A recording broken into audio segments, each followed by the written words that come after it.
ខ្ញុំបាទ Michael Makara ស្វាគមន៍មកកាន់កម្មវិធីវេទិកាហិរញ្ញវត្ថុឬ Financial Talk អរលោកលោកស្រីអ្នកនាងកញ្ញាជាទីមេត្រីវេទិកាហិរញ្ញវត្ថុគឺជាកម្មវិធីមួយក្រោមកិច្ចសហការជាមួយនឹងសមាគមធនាគារនៅកម្ពុជាឬហៅកាត់ថា ABC សម្រាប់កិច្ចពិភាក្សារបស់យើងនៅក្នុងសប្តាហ៍នេះគឺយើងនឹងជជែកវិញ្ញាណពាក់ព័ន្ធទៅនឹងការលើកកម្ពស់ការយល់ដឹងរវាងកម្ចីផ្លូវការនិងកម្ចីក្រៅផ្លូវការដែលយើងមានភ្ញៀវកិត្តិយសនោះគឺលោករីវណ្ណាដែលលោកគឺជាប្រធាននាយកប្រតិបត្តិរបស់ធនាគារ KB ប្រសាបាទជំរាបសួរលោកវណ្ណាបាទជំរាបសួរបាទអរគុណណាស់ដែលបានលោកចំណាយពេលដ៏មានតម្លៃចូលរួមក្នុងកម្មវិធីរបស់យើងដោយខ្ញុំបានជម្រាបជូនពាក់ព័ន្ធទៅនឹងប្រធានបទពីខាងលើគឺយើងនឹងធ្វើការជជែកពិភាក្សាពាក់ព័ន្ធទៅនឹងការលើកកម្ពស់ការយល់ដឹងរវាងកម្ចីផ្លូវការនិងកម្ចីក្រៅផ្លូវការលោកអាចបញ្ជាក់បានទេថាតើភាពខុសគ្នាយ៉ាងណារវាងកម្ចីផ្លូវការនិងក្រៅផ្លូវការបាទសូមអរគុណលោកមករាបាទសូមគោរពជម្រាបសួរទូរទស្សនិកជននិងប្រិយមិត្តដែលកំពុងទស្សនាការផ្សាយនេះខ្ញុំបាទឈ្មោះរីវណ្ណាជាប្រធាននាយកប្រតិបត្តិធនាគារ KB ប្រសាយើងបានផ្លាស់ប្ដូរទៅជាធនាគារពាណិជ្ជកម្មបានរយៈពេល3ឆ្នាំហើយដោយមានការគ្រប់គ្រងយ៉ាងរឹងមាំពីភាគទនិករបស់យើងគឺធនាគារឈានមុខគេធនាគារ KB Kookming Bank ប្រទេសកូរ៉េបើសិនជាយើងគិតពីអំឡុងពេលដែលគ្រឹះស្ថានមីក្រូហិរញ្ញវត្ថុដែលប្រសាបានផ្ដល់សេវាកម្មហិរញ្ញវត្ថុដល់ប្រជាពលរដ្ឋមកដល់ឆ្នាំនេះយើងឆ្នាំទី31ហើយហើយលទ្ធផលប្រចាំឆ្នាំ2025របស់យើងមានអតិថិជនដាក់ប្រាក់បញ្ញើចំនួន1.2 លាននាក់ដល់បច្ចុប្បន្នហ្នឹងហើយនឹងអតិថិជនដែលខ្ចីប្រាក់មាន57,000 នាក់ហើយយើងមានទំហំផលប័ត្រកម្ចីរបស់យើង$5,200 លាននិងមានប្រាក់បញ្ញើពីបងប្អូនប្រជាពលរដ្ឋ$3,900 លាននិងមានបុគ្គលិកបម្រើសេវាកម្ម1,245 នាក់ទន្ទឹមនឹងយើងមានការិយាល័យ187 សាខាគ្រប់បណ្ដំនៅទូទាំងប្រទេសថ្ងៃនេះខ្ញុំមានកិត្តិយសដែលបានចូលរួមពិភាក្សាបាទជាមួយលោកមករាក្រុមប្រធានបទដ៏សំខាន់ដែលកំពុងតែប៉ះពាល់ដល់បងប្អូនប្រជាពលរដ្ឋរបស់យើងជាពិសេសនៅតាមសហគមន៍អំពីការប្រើប្រាស់កម្ចីផ្លូវការនិងផ្លូវការបាទពាក់ព័ន្ធជាមួយនឹងសំណួរទី1ដែលថាតើកម្ចីផ្លូវការនិងមិនផ្លូវការយើងមានការខុសប្លែកគ្នាអីខ្លះខ្ញុំសង្ខេបដោយខ្លីថាការខ្ចីកម្ចីផ្លូវការគឺជាអនុទានដែលទទួលបានពីស្ថាប័នដែលមានអាជ្ញាប័ណ្ណប្រកបអាជីវកម្មពីធនាគារជាតិនៃកម្ពុជាការពារដោយច្បាប់និងមានតម្លាភាពអញ្ចឹងនៅពេលយើងនិយាយថាស្ថាប័នដែលការពារដោយច្បាប់អញ្ចឹងអតិថិជនដែលខ្ចីប្រាក់ពីធនាគារដែលការពារដោយច្បាប់គាត់ក៏ទទួលបានការការពារដោយច្បាប់នឹងដែរបាទអញ្ចឹងការពារដោយច្បាប់និងតម្លាភាពគឺយើងចង់សម្ដៅទៅលើថាស្ថាប័នដែលគាត់មានអាជ្ញាប័ណ្ណគឺគាត់មានគោលការណ៍និងនីតិវិធីច្បាស់លាស់ហើយមានគោលការណ៍ការពារអតិថិជនហ្នឹងបានត្រឹមត្រូវច្បាស់លាស់និងមានយន្តការដោះស្រាយបណ្ដឹងនៅពេលដែលអតិថិជនគាត់ទុកមិនសុខចិត្តអីផ្សេងគាត់អាចតវ៉ាគាត់អាចសុំការស្រាយបំភ្លឺអីផ្សេងពីធនាគារដែលមានអាជ្ញាប័ណ្ណនឹងហើយចុងក្រោយគឺយើងមានកសាងនៅប្រវត្តិអនុទានរបស់អតិថិជននៅក្នុង credit bureau របស់យើងដែលឥឡូវជាបរិវត្តរបស់យើងទូទៅគាត់ចាំតែ CBC បាទអ្នកណាក៏គាត់យល់ពាក្យ CBC នឹងដែរហើយផ្ទុយទៅវិញ unofficial lending ដែលយើងហៅថាជាកម្ចីក្រៅផ្លូវការហ្នឹងគឺมันពិបាកយល់ទេគឺជាកម្ចីឈ្មួញបាទឈ្មួញចងការបាទឈ្មួញហ្នឹងគឺយើងមានតាមស្រុកតាមភូមិមានតាមផ្សារបាទហើយអាប់ដេតមកដល់បច្ចុប្បន្នមានតាម Facebook តាម Telegram ហើយមានជួនកាលមិនត្រឹមតែខ្មែរទេមានជនជាតិដទៃទៀតក៏មានធ្វើការផ្ដល់កម្ចីក្រៅផ្លូវការនឹងដែរហើយ កម្ចីក្រៅផ្លូវការហ្នឹងជាធម្មតាមានការប្រាក់ខ្ពស់ហើយមិនបានកំណត់ដោយច្បាប់ទេបាទគាត់អាចយកតាមចំនួនណាមួយដែលខាងបុគ្គលដែលគាត់ធ្វើហ្នឹងគាត់និយោទៅថ្លៃសេវាថ្លៃអីហើយលក្ខខណ្ឌផ្លូវច្បាប់អីផ្សេងក៏គាត់អត់មានដែរអត់មានតម្លាភាពអត់មានអីទេអញ្ចឹងគ្មានកិច្ចសន្យាគ្មានអីបើមានក៏អត់មានគ្រប់ជ្រុងជ្រោយហើយក៏ការពារអតិថិជនអីក៏អត់មានដែរការគាំពៀអីផ្សេងក៏អត់មានដែរអញ្ចឹងខ្ញុំជម្រាបថាសង្ខេបប៉ុណ្ណឹងរវាងផ្លូវការនិងមិនផ្លូវការបាទសូមអរគុណច្រើនបាទមែនតើទៅពាក្យថាកម្ចីក្រៅផ្លូវការវាដូចជាអត់មានអីថ្មីទេសម្រាប់យើងទូទៅវាមានកកើតឡើងតាំងពីជំនាន់ដូនតាយើងមកម្លេះចង់ដឹងថាតើឥឡូវនេះដោយសារយើងឃើញថាវត្តមានរបស់គ្រឹះស្ថានធនាគារនិងហិរញ្ញវត្ថុក៏មានច្រើនគួរសមដែរតើលោកមើលឃើញអំពីភាពរីកចម្រើនមានចំនួនអ្នកដែលទៅខ្ចីក្រៅផ្លូវការនេះពេលបច្ចុប្បន្ននិងមិនផ្លូវការបច្ចុប្បន្នមានភាពថមថយហើយឬនៅបាទសូមអរគុណដោយសារបើសិនជាយើងមើលទៅលើទំនោររបស់ប្រជាពលរដ្ឋយើងឃើញថាប្រជាពលរដ្ឋភាគច្រើនគាត់បានយល់ដឹងច្រើនទៅលើការខ្ចីផ្លូវការហើយការខ្ចីក្រៅផ្លូវការនៅមានដែរក៏ប៉ុន្តែយើងគិតថាពីមួយឆ្នាំទៅមួយឆ្នាំការខ្ចីកម្ចីក្រៅផ្លូវការបន្តធ្លាក់ចុះជាលំដាប់ដោយសារតែការខិតខំប្រឹងប្រែងរបស់រាជរដ្ឋាភិបាលជាពិសេសធនាគារជាតិនៃកម្ពុជាហើយដោយមានការចូលរួមពីសមាគមមីក្រូហិរញ្ញវត្ថុសមាគមធនាគារហើយក៏គ្រឹះស្ថានដែលជាប្រណិប័តការផ្លូវការទាំងអស់ហ្នឹងគឺយើងធ្វើការអប់រំអញ្ចឹងបញ្ជ្រាបលើកកម្ពស់ការខ្ចីផ្លូវការហ្នឹងគឺធ្វើឲ្យបងប្អូនជាពលរដ្ឋហ្នឹងគាត់បានយល់ច្រើនហើយកាត់បន្ថយធ្លាក់ចុះការខ្ចីក្រៅផ្លូវការធ្លាក់បន្តិចម្ដងបាទខ្ញុំលោកបានលើកពីខាងដើមពាក់ព័ន្ធទៅនឹងឥឡូវនេះកម្ចីក្រៅផ្លូវការដូចជាមានមុខព្រួញកាន់តែច្រើនជាងមុនដោយសារតែការរីកចម្រើននៅប្រព័ន្ធ social media ជាដើមដូចជាការកម្ចីតាមអនឡាញតាមអីពាក់ព័ន្ធទៅនឹងស្ថានភាពបែបនឹងថាតើវាអាចរុញច្រានឲ្យពលរដ្ឋយើងដែលគាត់មានការខ្វះការយល់ដឹងច្រើនទៅលើផ្នែកហិរញ្ញវត្ថុនឹងអាចធ្លាក់ទៅក្នុងអន្ទាក់នៃបំណុលវ័នកដែរឬទេបាទពាក់ព័ន្ធជាមួយនឹងហានិភ័យដែលបងប្អូនជាពលរដ្ឋយើងខ្ចីកម្ចីក្រៅផ្លូវការហ្នឹងយើងមានហានិភ័យច្រើនមានទាំងហានិភ័យហិរញ្ញវត្ថុនិងហានិភ័យផ្លូវច្បាប់បាទអញ្ចឹងទី1កម្ចីក្រៅផ្លូវការដែលខ្ញុំបានលើកឡើងគាត់អត់មានកិច្ចសន្យាទេអញ្ចឹងធម្មតាទេនៅពេលដែលខ្ចីអត់មានកិច្ចសន្យាគឺអត់មានលក្ខខណ្ឌអត់មាននីតិវិធីអីច្បាស់លាស់ទេគឺគាត់ផ្ដល់ថាយកការប្រាក់ហើយឆាចការប្រាក់ទៅតាមការប្រាក់ខ្ពស់ហើយទៅតាមនឹងទៅហើយ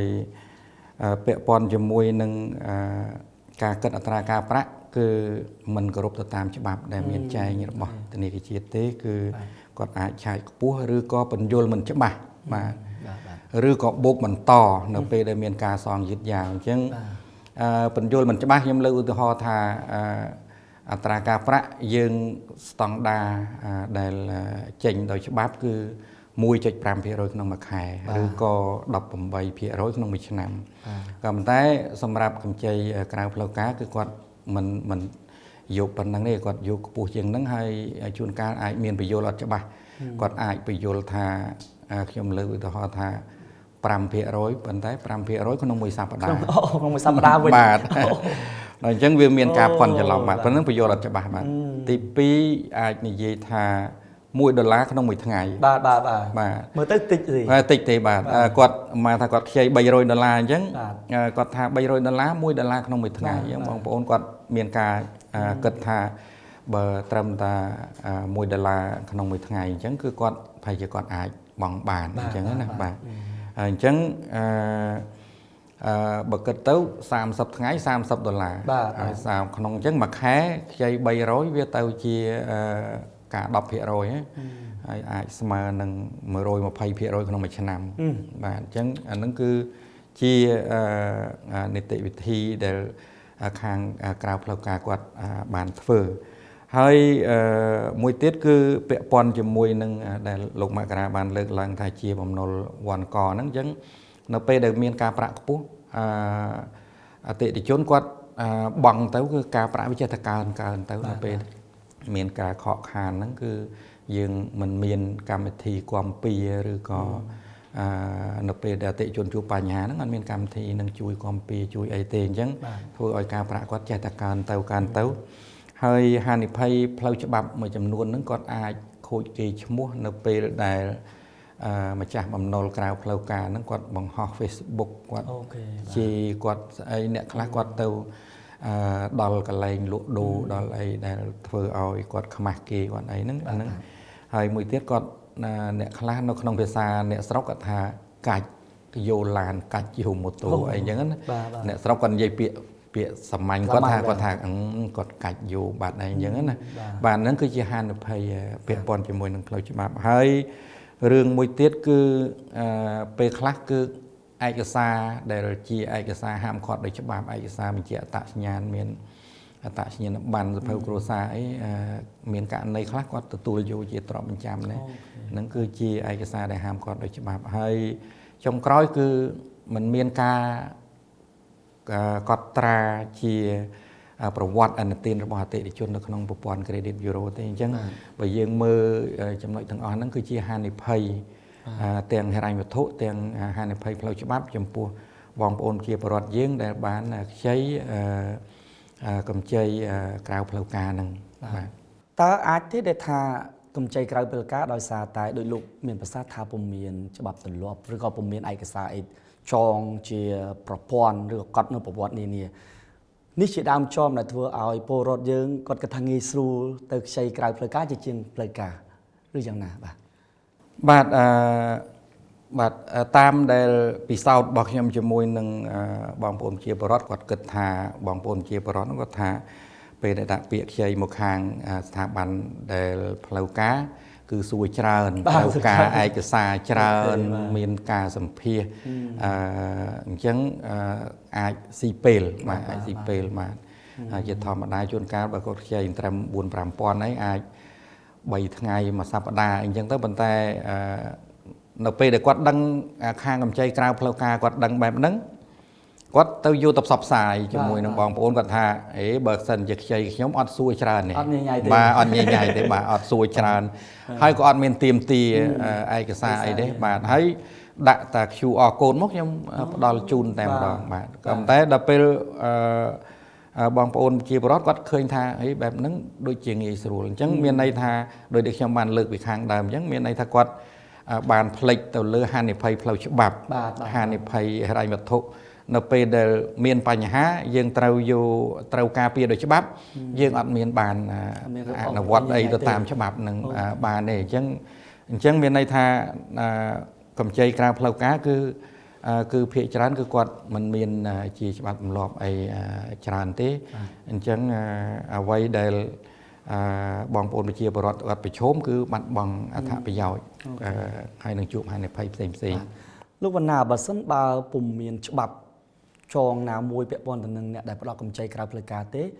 ចុះប្រសិនបើក្នុងករណីដូចលើកឡើងថាប្រជាពលរដ្ឋដែលទទួលកម្ចីនេះគាត់មានបញ្ហាហើយស្រាប់តែពួកគាត់ទៅរឹបផ្ទះសម្បែងឬក៏បង្ហោះលើ social media នេះតើយើងមានច្បាប់ណាទេដែលអាចថាទៅទប់ស្កាត់បញ្ហាអស់ហ្នឹងជាមួយអ្នក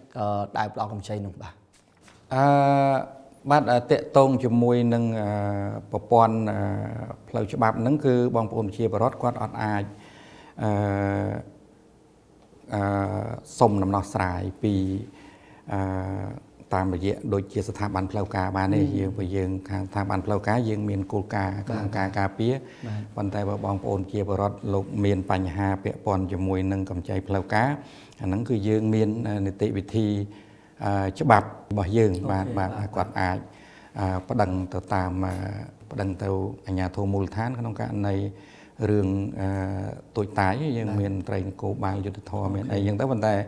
បើសិនជារឿងធំដុំគឺយើងទៅដល់តុលាការបាទហ្នឹងជាពាក្យព័ន្ធដែលគាត់បានថាបានជ្រុលទៅខាងក្រៅផ្លូវការហើយបាទបើយើងក្រឡេកទៅមើលពាក់ព័ន្ធនឹងអតិថិជននីមួយៗយើងគិតថាពួកគាត់មានប្រវត្តិផ្សេងៗគ្នាអ្នកខ្លះក៏មានកម្ចីក្រៅផ្លូវការអីចឹងជាដើមចុះប្រសិនបើក្នុងនាមបងជាប្រតិបត្តិការនៅក្នុងវិស័យនេះដែលបុគ្គលិករបស់យើងទៅផ្ដល់សេវាកម្ចីដល់អតិថិជនតើយើងសិក្សារបៀបណាដែលអាចដឹងថាតើ គាត់មានខ្ចីក្រៅផ្លូវការច្រើនឬយ៉ាងណាគាត់អត់មានប្រវត្តិគាត់នៅក្នុង CBC ដូចលោកលើកឡើងទេអាហ្នឹងយើងអាចមានអីវិធីសាស្ត្រអីដើម្បីឲ្យវាតម្លៃទៅលើបញ្ហាហ្នឹងទេបាទតកតងជាមួយនឹងបុគ្គលិកដែលគាត់ធ្វើការជាមួយនឹងស្ថាប័នផ្លូវការមុនពេលដែលយើងបញ្ជូនគាត់ទៅធ្វើការហ្នឹងគឺបុគ្គលិកគឺត្រូវបានចូលរួមវគ្គហ្វឹកហ្វឺនដែលក្រោមការគ្រប់គ្រងពីសមាគមធនាគារដើម្បីឲ្យគាត់មានចំណេះនិងជំនាញនៅក្នុងការផ្ដល់កម្ចីបាទសិក្សាផ្ដល់កម្ចីនិងមានក្រមសីលធម៌វិជ្ជាជីវៈជាមួយនឹងបងប្អូនអតិថិជននឹងហើយនៅក្នុងការសិក្សាផ្ដល់កម្ចីប្រវត្តិអនុទានគឺជាផ្នែកមួយនៃការសម្រេចចិត្តផ្ដល់អនុទានរបស់គណៈកម្មការអនុទានក៏ប៉ុន្តែប្រវត្តិតែមួយមុខមិនមែនជាមូលដ្ឋានដែលយើងត្រូវសម្រេចចិត្តផ្ដល់អនុទានទេអញ្ចឹងនៅតាមនីតិវិធីរបស់យើងដែលយើងធ្វើហ្នឹងគឺក្រៅទៅពីប្រវត្តិអនុទានគឺយើងមើលទៅលើគោលបំណងនៃការប្រើប្រាស់ប្រាក់កម្ចីរបស់គាត់យើងធ្វើការឆ្លុះបញ្ចាំងជាមួយនឹងមុខរបរនៅក្នុងគ្រួសាររបស់គាត់មានទាំងប្តីទាំងប្រពន្ធទាំងកូនករណីគាត់មាននៅជុំគ្នាបាទហើយយើងមានទាំងមើលពីប្រវត្តិនៃមុខជំនួញរបស់គាត់ចុងដែលជាយើងហៅថាជាទ្រព្យធានាហ្នឹងអញ្ចឹងក្នុងករណីដែលបងប្អូនប្រជាពលរដ្ឋគាត់មានបំណុលនៅខាងក្រៅយើងអត់មាននៅក្នុងប្រព័ន្ធ credit bureau ទេក៏ប៉ុន្តែដោយសារតែយើងធ្វើប្រតិបត្តិការនៅក្នុងភូមិឃុំដែលគាត់រស់នៅយើងអាចដឹងព័ត៌មានហ្នឹងតាមរយៈស៊ើបសួរការងារទាំងអស់ហ្នឹងបាទលោកមានប្រសាសន៍ពីខាងដើមគឺប្រសាសន៍បានមានប្រតិបត្តិការប្រមាណជាង31ឆ្នាំមកហើយនៅក្នុងព្រះរាជាណាចក្រកម្ពុជារបស់យើងលោកអាចវាតម្លៃបានទេពាក់ព័ន្ធទៅនឹងអត្រានៃការទទួលកម្ចីក្រៅផ្លូវការនៅតាមទីជនបទនិងទីក្រុងតើនៅតំបន់ណាដែលលោកគិតថាវាមានកម្ចីក្រៅផ្លូវការខ្ពស់បាទតកតងនឹងកម្ចីក្រៅផ្លូវការបើសិនជាតាមខ្ញុំមើលទៅគឺយើងមានគ្រប់ទីកន្លែងឯងដោយសារខ្ញុំសូមជម្រាបថាកម្ចីក្រៅផ្លូវការមិនមែនជាសកម្មភាពប្រព្រឹត្តល្មើសច្បាប់ទេបាទកម្ចីក្រៅផ្លូវការបើយើងគិតទៅមានតាំងពីសម័យដូនតារបស់យើងមកបាទយើងធ្លាប់ឮចាស់លោកមានប្រសាសន៍ឲ្យថាមានបណ្ដាក់ជីបាទបណ្ដាក់ស្រូវបាទមានការបើផ្ដល់កម្ចីមានផ្ដល់កម្ចីយកជាឆ្នាំយកជាអីអញ្ចឹងអាហ្នឹងគឺជាសកម្មភាពដែលមានមកយូរហើយក៏ប៉ុន្តែដោយសារយើងមានការវិវត្តតាក់ទងមួយការផ្ដល់កម្ចីយើងឈានមកដល់ការផ្ដល់កម្ចីឈានមកដល់ប្រព័ន្ធធនាគារប្រព័ន្ធ digital អីផ្សេងអញ្ចឹងបានការផ្ដល់កម្ចីដែលផ្លូវការគឺជាការខ្ចីដែលមានច្បាប់ទម្លាប់ត្រឹមត្រូវប៉ុន្តែការខ្ចីក្រៅផ្លូវការយើងមិនចាត់ថាខុសច្បាប់ទេក៏ប៉ុន្តែគ្រាន់តែថាធ្វើឲ្យបងប្អូនប្រជាពលរដ្ឋហ្នឹងគឺគាត់បាត់បង់អត្ថប្រយោជន៍គាត់បង់ការប្រាក់ខ្ពស់គាត់មានហានិភ័យផ្លូវច្បាប់មានអីក៏ប៉ុន្តែបើថាឲ្យនៅទីកន្លែងណាមានច្រើនខ្លាំងទីកន្លែងណាមានតិចខ្លាំងវាអាស្រ័យទៅលើសកម្មភាពមុខរបររបស់អតិថិជនបាទអញ្ចឹងបើសិនជាតំបន់ទីផ្សារអញ្ចឹងគាត់អាចមានការខ្ចីច្រើនអញ្ចឹងទៅតំបន់ជនបទដែលមានសកម្មភាពអាជីវកម្មតិចហ្នឹងគាត់អាចថាមានការខ្ចីតិចក៏ប៉ុន្តែនៅក្នុងពេលបច្ចុប្បន្ននេះក្រោមការខិតខំប្រឹងប្រែងរបស់សមាគមទាំងពីរក៏ដូចជាធនាគារជាតិយើងព្យាយាមអប់រំ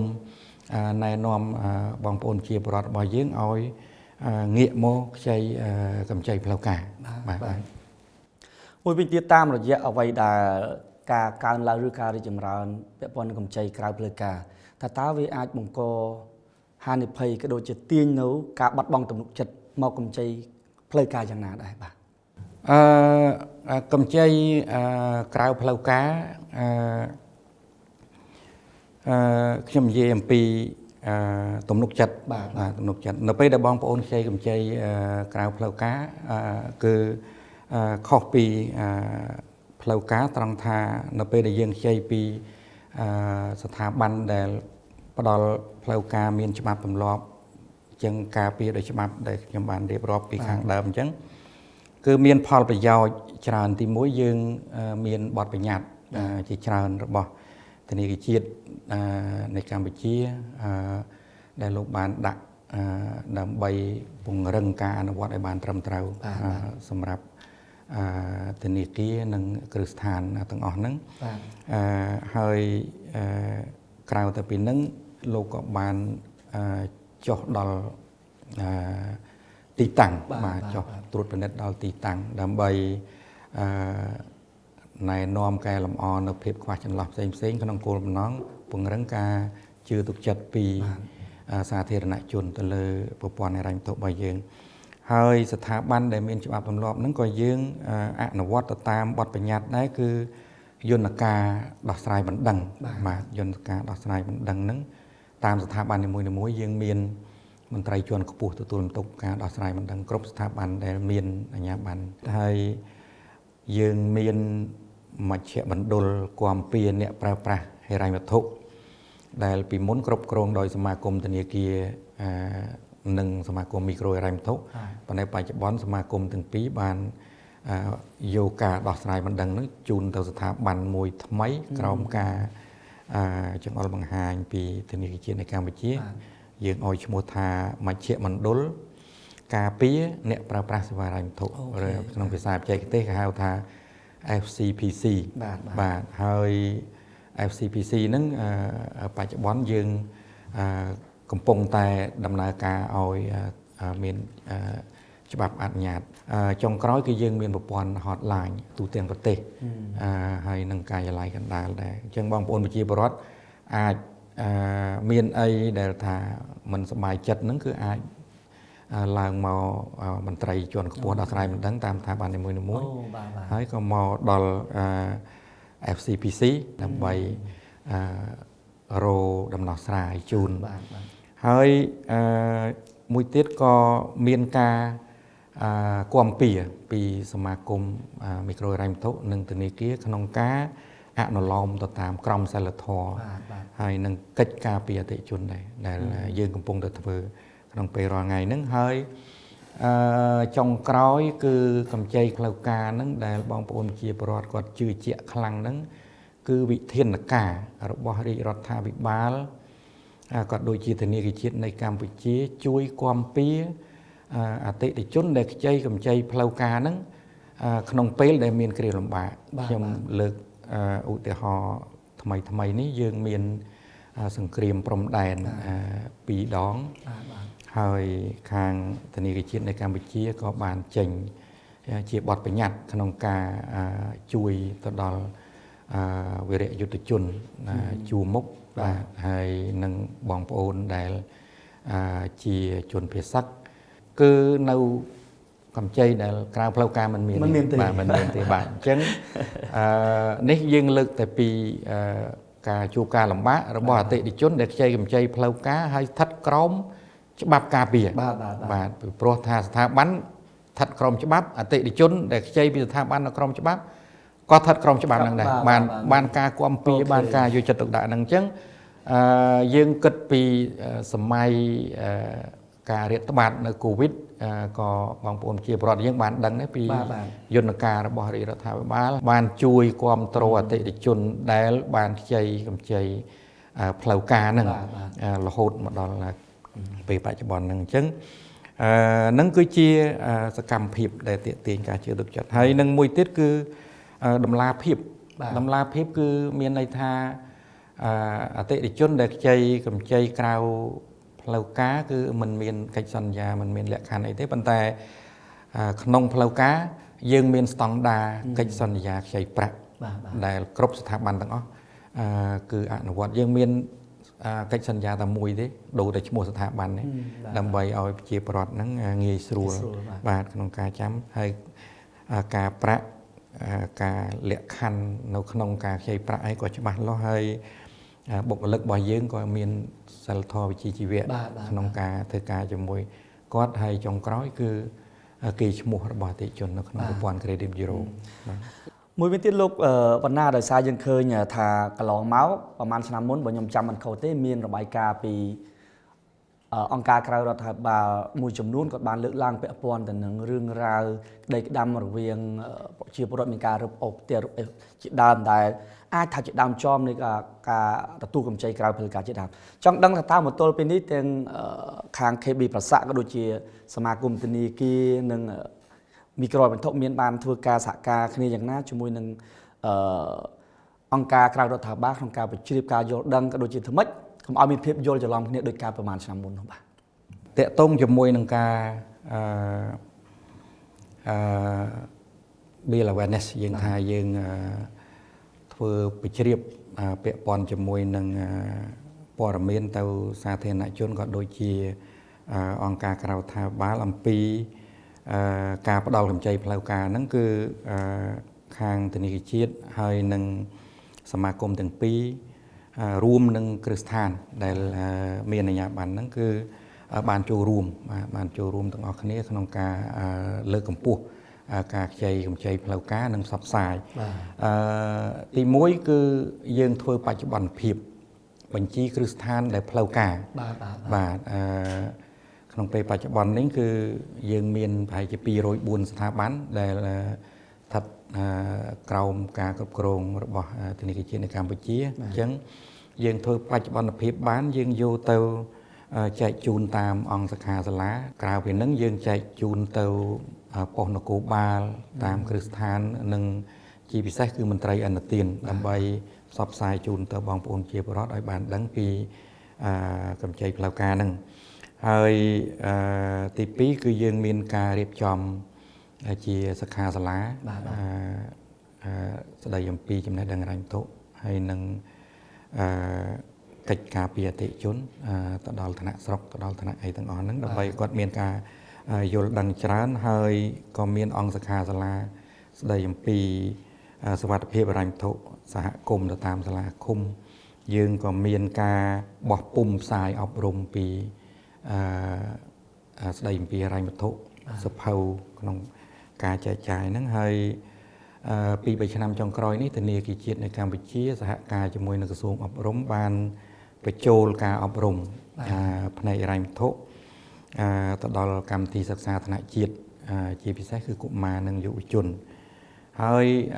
តាមរយៈការផ្សព្វផ្សាយទាំងអស់ហ្នឹង